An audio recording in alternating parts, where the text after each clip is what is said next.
Good morning.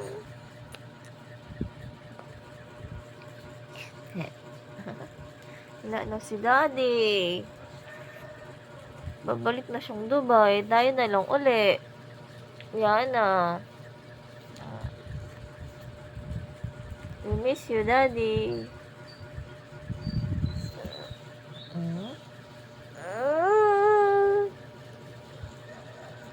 Iyak.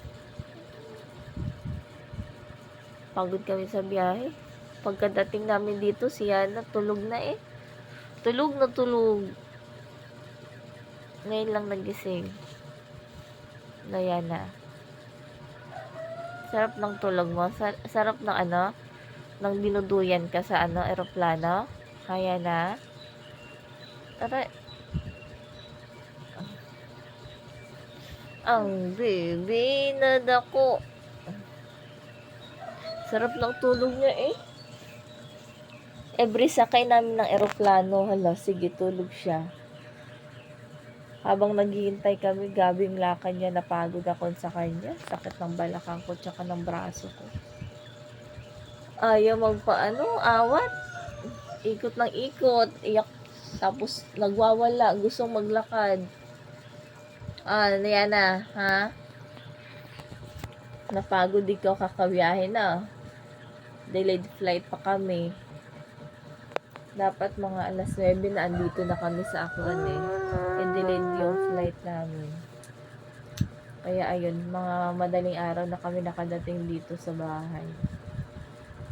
Gabi, hintay namin. Gabi yung ulan. Daming delayed na flight. Daddy, we will miss you. We love you.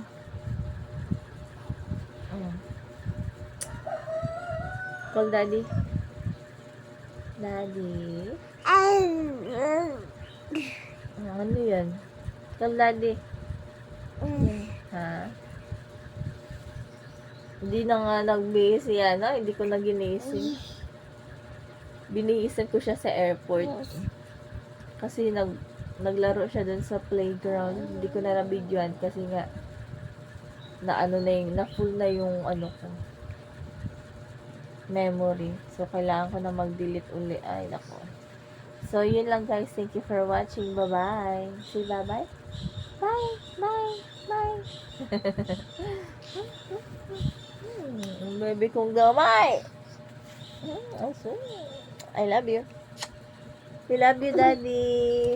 Ganda ng tawa ng baby na yun. Bye.